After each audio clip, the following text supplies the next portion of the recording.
Hace unos meses compré un escritorio, el que estoy utilizando en este momento para las grabaciones.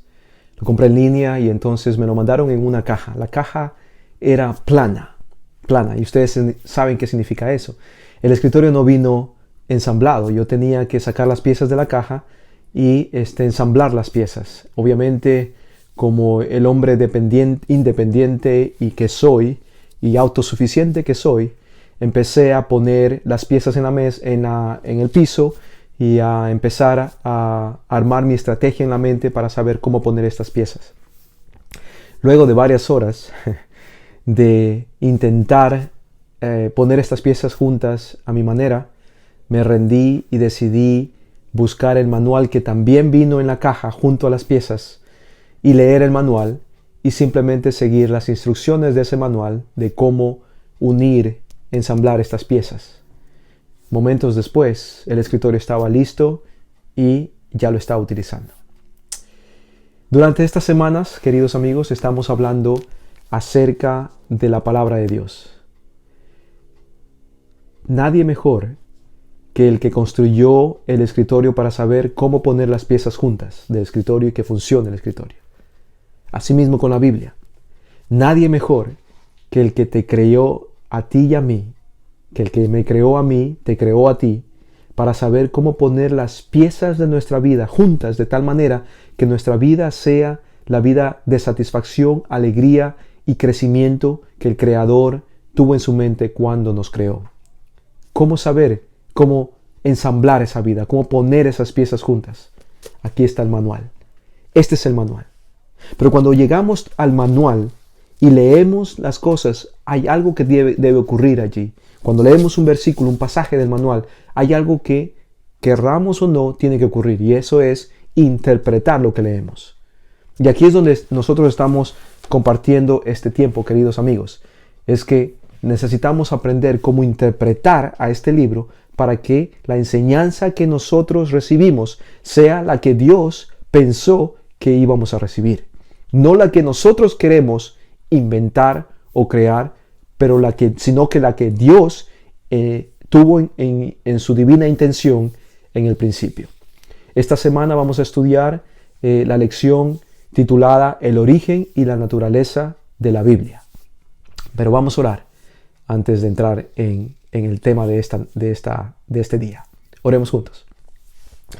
Querido Padre que estás en los cielos, agradecemos por el privilegio que tenemos de una vez más, a pesar de la distancia, unirnos a través de la tecnología y sobre todo, unirnos a través de tu Espíritu Santo.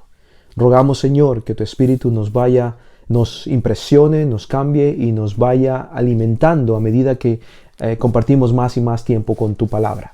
Te pedimos, Señor, en este momento que nos bendigas, que nos inspires y que nos des claridad en nuestros pensamientos, de tal manera que todos podamos entender qué es lo que tú quieres que aprendamos. Gracias por enviar este manual, de tal manera que nosotros podamos saber qué es lo que tú esperas de nuestras vidas y cómo nosotros podemos vivir unas vidas que sean más completas. Gracias, Señor, oramos todo esto y confiamos en lo que tú vas a hacer en esta hora, en el nombre de Jesús. Amén. Amén.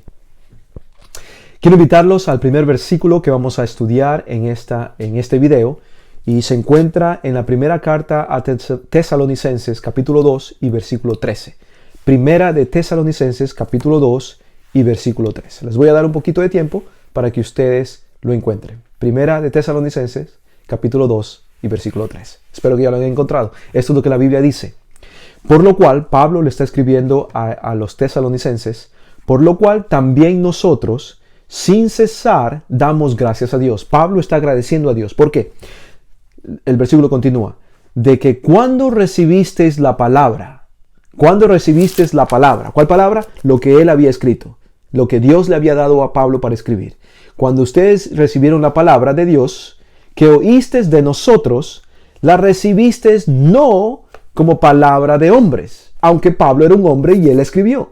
Pero tú no la recibiste como que yo la escribí, tú la recibiste, Pablo dice, continúa diciendo, sino según es en verdad, Pablo dando testimonio, la palabra de Dios. La recibiste no como que venía de mí, sino que la recibiste como que venía de Dios. la cual actúa. Él concluye en este versículo, 1 Tesalonicenses capítulo 2, versículo 13. Él concluye de esta manera, la cual, la palabra de Dios, actúa en vosotros, los lectores, aquellos que creen, dice el original. En mi versión de la Biblia que estoy leyendo ahora dice, actúa en vosotros los creyentes. Los creyentes son aquellos que creen.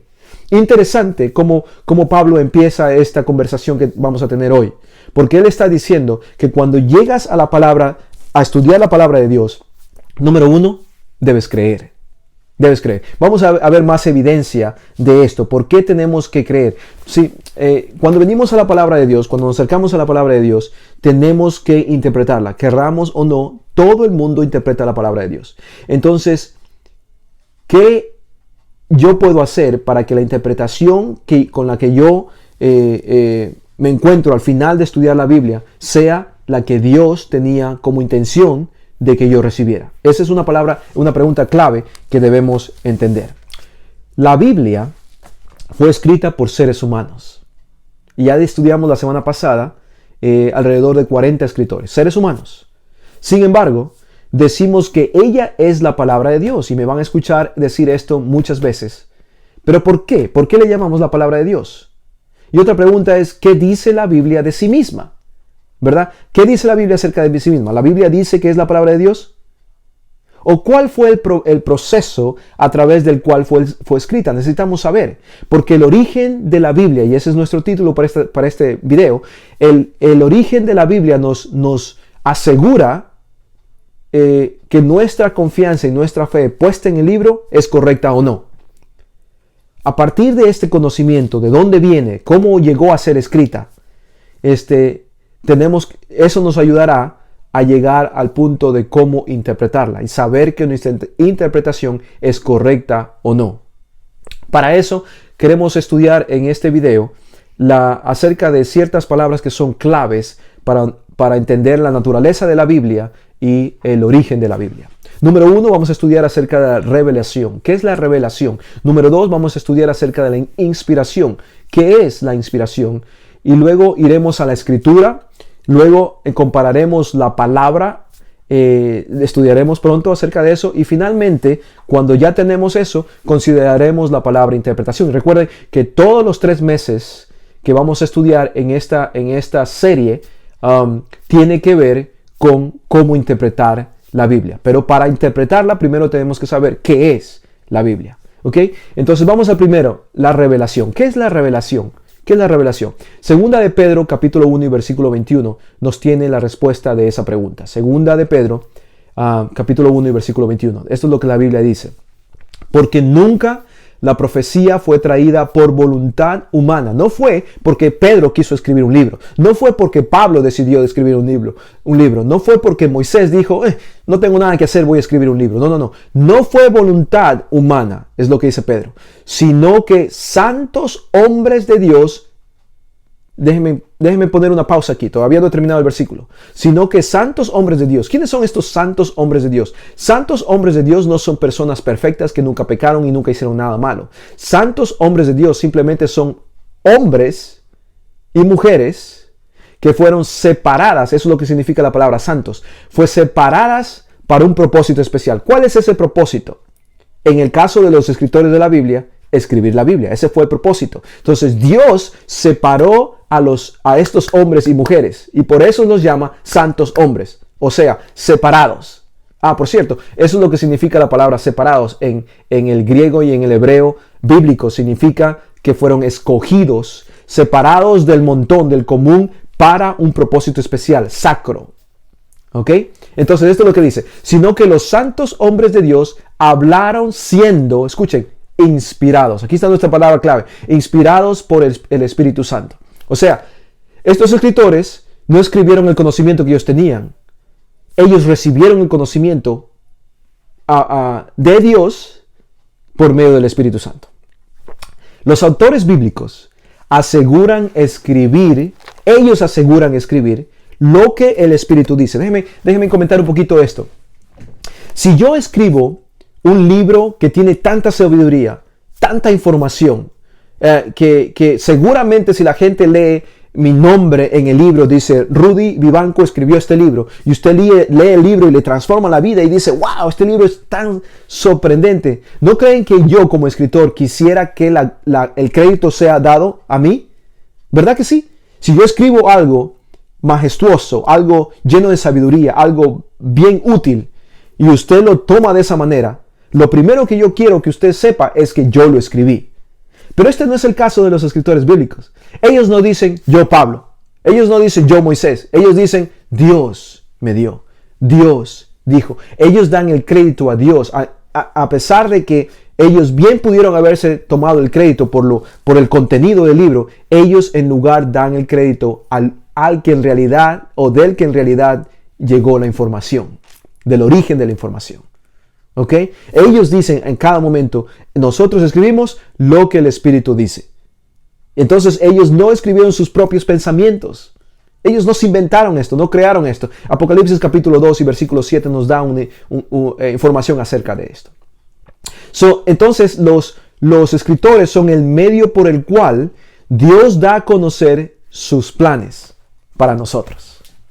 El manual, ¿verdad?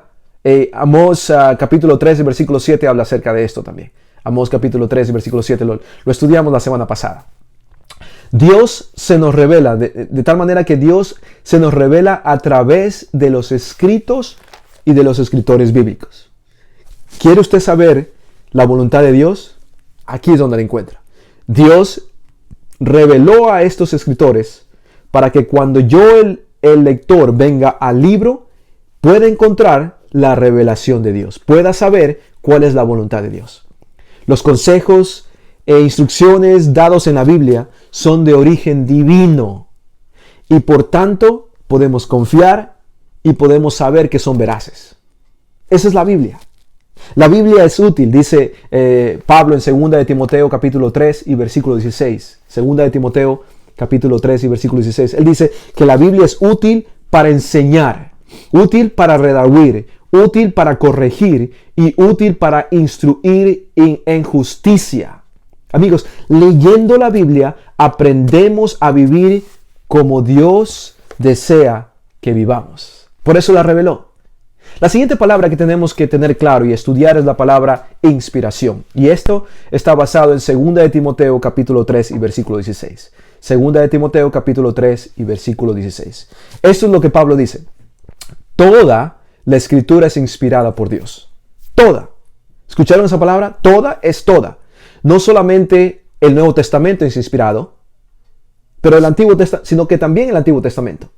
No solamente Mateo es inspirado, sino que también es inspirado el libro de Apocalipsis.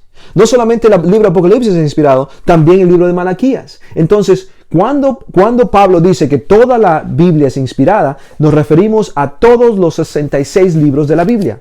Y por cierto, estamos hablando de la Biblia protestante. La Biblia protestante contiene 66 libros. Mi Biblia es la traducción hecha por Reina Valera. Se llama Reina Valera.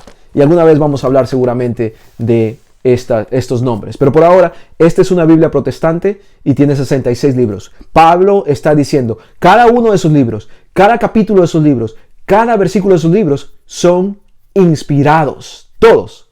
Déjenme decirles algo acerca de esta palabra inspirar. La palabra inspirar viene del griego que no es común. Es una palabra que solamente se encuentra de toda la Biblia, solamente se encuentra en este versículo. Nunca antes, nunca después de 2 de Timoteo 3:16 esa palabra es utilizada. Algunos creen que la palabra en griego que es traducida inspirada fue creada por Pablo para explicar lo que él entendía acerca de esto de inspirar. En realidad el griego dice que la traducción del griego dice que Dios respiró o sopló vida en la escritura. O sea, él hizo algo así y puso vida en este libro. Eso es lo que la palabra inspirar significa. Eso nos recuerda Génesis capítulo 2 y versículo 7. En Génesis capítulo 2 versículo 7 Dios hace lo mismo. ¿Se acuerdan con quién? Lo pueden buscar. Dios crea al hombre, Dios crea a la mujer y dice el texto que Dios se acerca al hombre y sopla el aliento de vida en la nariz de este muñeco que había creado. No tenía vida. Él se acerca, sopla, y como resultado de haber soplado esto, haber respirado en el rostro de este nuevo ser que había creado, el ser viene la vida.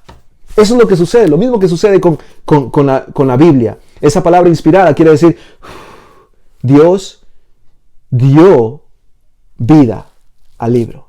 Y por eso es que cuando venimos a este libro no estamos viniendo a un libro común. La voluntad de Dios está en este libro, porque fue inspirada por Dios. El hecho de que el Espíritu Santo haya inspirado a los autores bíblicos es la razón por la cual existe una armonía perfecta de pensamiento desde el Génesis hasta el Apocalipsis. El autor de Génesis, Moisés, decíamos la semana pasada, nunca conoció al autor de Apocalipsis, Juan. Sin embargo, lo que ellos escriben tiene armonía, hay una unidad. ¿Por qué? Porque había una mente que estaba inspirando, había un ser divino que estaba inspirando a los más de 40 autores de los 66 libros de la Biblia. Pero la forma en que estos autores fueron inspirados no siempre fue la misma. Se puede hablar de diferentes tipos de inspiración.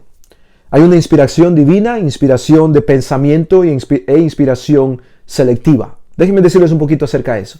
La inspiración directa es cuando Dios habla y el profeta escribe. Y por eso es que en la Biblia encontramos lugares donde dice Dios habló. Y de ahí comillas y escriben palabra por palabra lo que Dios les dijo a esos escritores. Ejemplos de estos se encuentran en Deuteronomio capítulo 18 y versículo 18. También en Ezequiel capítulo 13 y versículo 18. Otro ejemplo se encuentra en Apocalipsis capítulo 14 y versículo 13. Eso es lo que es inspiración directa. Dios le dio las palabras al escritor y el escritor simplemente escribió palabra por palabra. Otro tipo de inspiración de pensamiento. Eso quiere decir que el autor expresa con sus propias palabras lo que Dios le ha revelado. Dios le da un pensamiento al escritor y el escritor traduce con sus propias palabras. El libro de Proverbios es un ejemplo para eso. Y finalmente, la inspiración selectiva, lo que se conoce como la inspiración selectiva. El autor investiga y el espíritu le guía en la selección del material. Un buen ejemplo de esto es el discípulo doctor, médico Lucas. Lucas, en el capítulo 1, versículo 3, nos dice de dónde él tomó esta información que él escribe en el Evangelio de Lucas. Él investigó, él preguntó a otras personas acerca de lo que habían visto de Jesús y él escribe eso. Entonces, lo que Lucas hizo no fue palabra por palabra dictada por Dios, como en la inspiración directa. Tampoco fue inspiración de pensamiento, que Dios le dio un pensamiento, sino que él investigó. Pero recuerden, el Espíritu Santo estuvo con él al escogerlo y por eso él es uno de esos santos hombres escogidos por Dios. Además, lo es santo porque fue escogido para hacer esto, y además el Espíritu Santo lo guió para escoger todo el material que necesitaba poner en el Evangelio. Esto hace de la Biblia un libro variado, ¿verdad? Ya hablamos acerca de los autores, pescadores, reyes, pobres, ricos, con influencia, etcétera, etcétera, etcétera. Este es un libro variado en el que cada autor expresa la verdad divina de una manera diferente, y por eso necesitamos estudiar toda la Biblia y no solamente ciertos pasajes de la Biblia. Ahora queremos hablar acerca de la escritura. ¿Cómo es que llegó este libro a ser escrito? ¿Por qué escribirlo? En otras palabras. Jeremías capítulo 30 y versículo 2. Jeremías capítulo 30 y versículo 2. Así habló, dice la Biblia.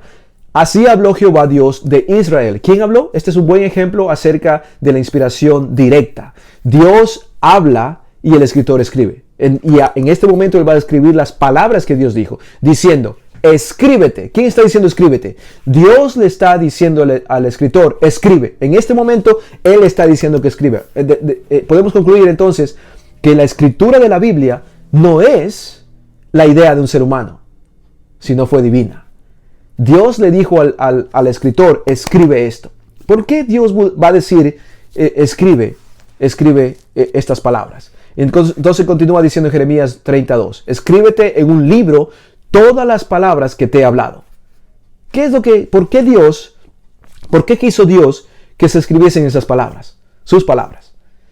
¿Qué ventajas tienen las palabras al quedar registradas por escrito.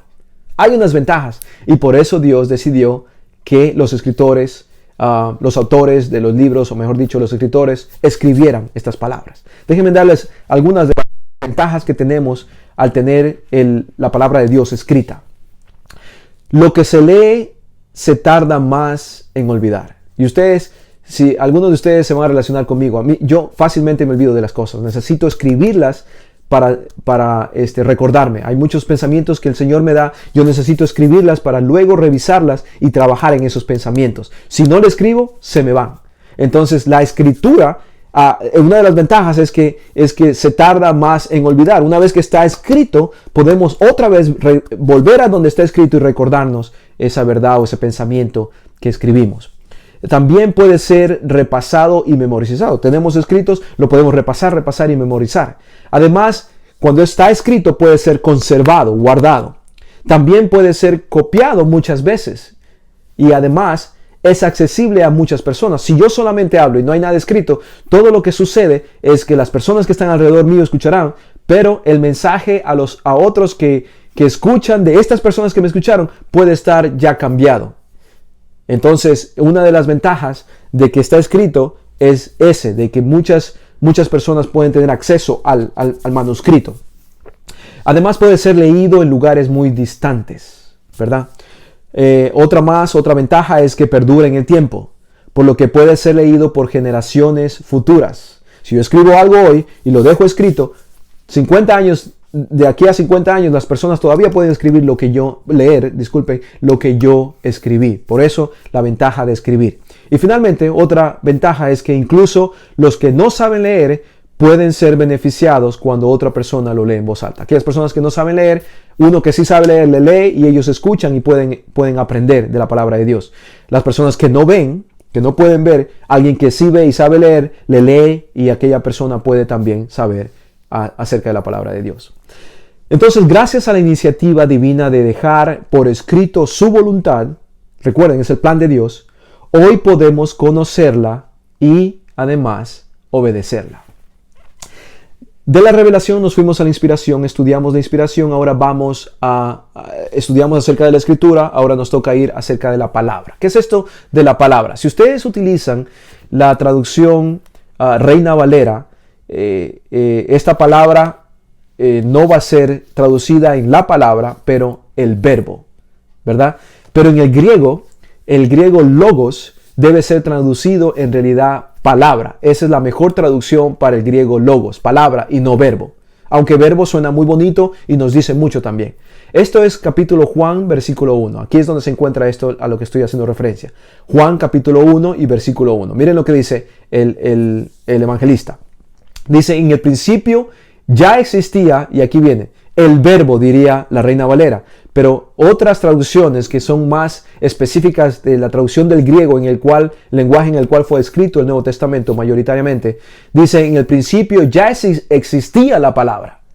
Y aquel que es la palabra estaba con Dios, y aquel que es la palabra y existía en el principio era Dios. ¿De quién está hablando Juan capítulo 1 y versículo 1? Sí, está hablando de Jesucristo.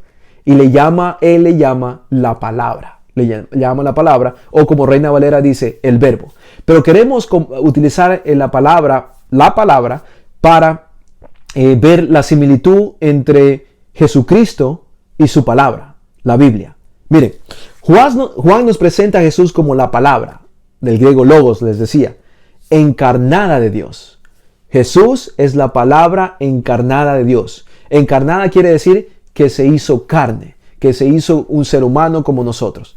¿Se acuerdan de eso? Él nació como un niño y creció como un hombre.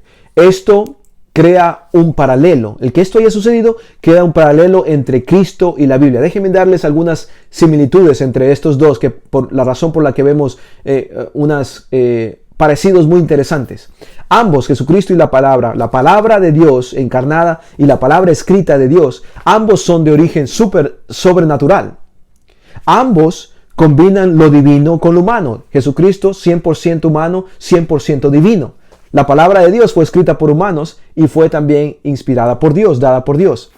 La obra de ambos abarca a toda la humanidad. La palabra de Dios no solamente es para aquellos que van a la iglesia, es para todo el mundo. Jesucristo no solamente es para aquellos que creen en Él como su Salvador, es para todo el mundo.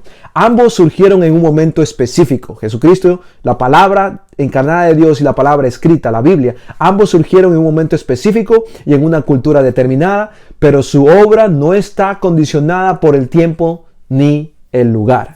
Ambos descienden al nivel humano para que su mensaje sea claramente entendido. Por supuesto, también existen diferencias. No estamos diciendo que esto es lo mismo. No estamos diciendo que la Biblia y Jesucristo es el mismo. No estamos diciendo eso. Simplemente decimos que hay ciertas similitudes porque ambos vienen del mismo origen. El origen de nuestro Dios Todopoderoso. Pero también existen diferencias. Como no es lo mismo, existen diferencias. La Biblia no, escuchen, la Biblia no es una encarnación de Dios. Ni puede recibir adoración. No adoramos la Biblia.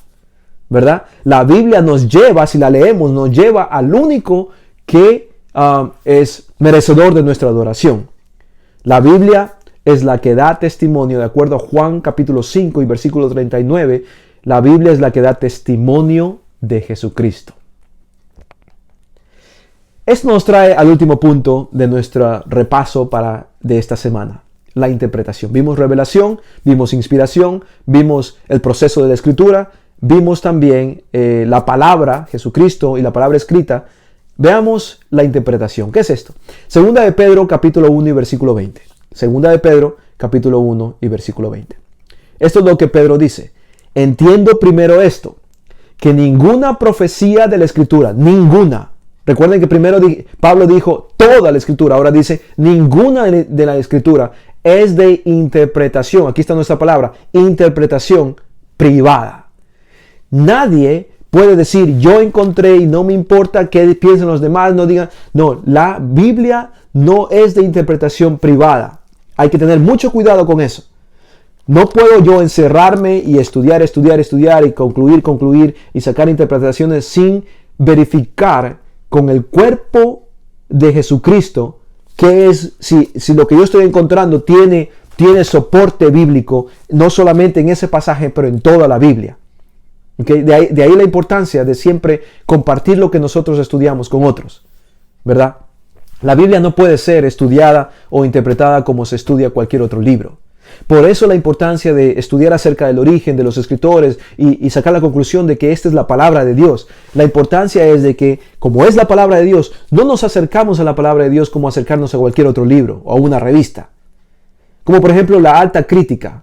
La Alta Crítica, por ejemplo, intentó interpretar la Biblia usando parámetros lingüísticos y despojándola de todo elemento sobrenatural. Y si hacemos eso, lo que vamos a hacer es perder la verdadera lección que podemos sacar del libro. Si sacamos el aspecto sobrenatural del libro, estamos sacando el Espíritu Santo. ¿Cómo pues debemos interpretar la Biblia? Querramos o no, amigos, siempre interpretamos la Biblia. Cuando leemos la Biblia necesitamos interpretar. Y la palabra interpretar viene del griego que simplemente significa explicar, aplicar, expander. Eso es lo que significa el griego que es traducido en interpretación. Explicar, expander, aplicar. Ante todo, debemos acercarnos a ella como lo que es. Por eso estudiar y convencernos del origen de este maravilloso libro. Este libro es la palabra de Dios. Necesitamos convencernos de eso. Y cuando nos acercamos a estudiar a este libro, necesitamos estar convencidos de que es la palabra de Dios. Para ello es necesario la fe. Y ustedes van a decir, ya van con la fe. La fe está en todos los aspectos de nuestra vida. También cuando estudiamos la Biblia. En Hebreos capítulo 11, versículo 6 encontramos eso. Debemos dejar que el Espíritu Santo, que inspiró a sus autores, nos inspire también a nosotros cuando la leemos. Recuerden que este libro no es un libro antiguo que fue escrito y ya no hay más vida en el libro. Dios le dio vida, lo cual significa que el libro está vivo en cierta manera. El Espíritu Santo que inspiró a estos escritores ahora está listo y vivo y activo para inspirarte a ti cuando vengas a leer este libro. El Espíritu Santo inspiró a los escritores, también te quiere inspirar a ti. Por ello, la lectura de la Biblia debe ir siempre precedida por la oración. No podemos llegar a este libro como cualquier otro libro. Necesitamos ponernos en las manos de aquel que inspiró este libro a través de la oración, pidiendo la inspiración del Espíritu para su correcta comprensión. Queridos amigos, es muy importante que cuando llegamos al libro que nosotros llamamos la Biblia, lo aceptemos como tal. La palabra de Dios, el manual que el Creador nos dio para vivir esta vida. Una vida de amor, una vida de pruebas, una vida de alegrías, una vida de tristezas. Pero cuando nos acercamos a este libro, encontraremos la clave para vivir una vida de éxito y de felicidad a pesar de las circunstancias que el mundo esté viviendo. Quiero terminar este video leyendo de un librito que me gusta mucho, se llama Palabras de Vida del Gran Maestro. Esta es la página 39. Está en internet, pueden encontrarlo. Palabras de Vida del Gran Maestro. Esta es una cita muy bonita que me gustaría traerlas a su atención. Y dice: el conocimiento de la verdad depende no tanto de la fuerza intelectual como de la pureza de propósito, la sencillez de una fe ferviente y confiada. Los ángeles de Dios, escuchen, los ángeles de Dios se acercan a los que con humildad de corazón buscan la dirección divina. Se les da el Espíritu Santo para abrirles los ricos tesoros de la verdad. Querido amigo, querida amiga, quiero invitarte a que compartas tiempo con este libro. Quiero invitarte, amigo, a que permitas que el Dios que inspiró a estos escritores te inspire también a ti y te llene tu vida de tal gozo que ni siquiera las circunstancias de la vida lo pueden arrancar de ti. ¿Por qué no le das tiempo a Dios ahora? ¿Por qué no le permites hablarte? ¿Por qué no le abres tu corazón para que Él entre, viva en tu corazón y ponga esas piezas que tal vez se han esparcido demasiado juntas nuevamente y tú puedas tener la vida que Él siempre planeó para ti? Vamos a orar juntos. Querido Señor, agradecemos por el privilegio de estudiar tu palabra. Agradecemos, Señor, sobre todo por el privilegio de tenerla. Muchos de nosotros tenemos una copia de esta Biblia, de la Biblia, en nuestros hogares y nunca la hemos usado. Padre, danos hambre y sed por este libro, que podamos encontrarnos contigo al abrirlo y que tengamos ganas de pasar tiempo con este libro, Señor. Sabemos que ese es un milagro que queremos pedírtelo a ti, Señor. Otórganos este milagro, que tengamos sed y hambre de estudiar más y más tu palabra. Y cuando hagamos eso, Señor, por favor, danos tu Espíritu Santo, de tal manera que Él nos guíe a través de las lecciones y enseñanzas que tú quieres que tengamos y no simplemente las que nosotros querramos inventar. Te rogamos, Señor, que nos bendigas y estés con nosotros. En el dulce y poderoso nombre de Jesús oramos. Amén. Amén. Dios los bendiga.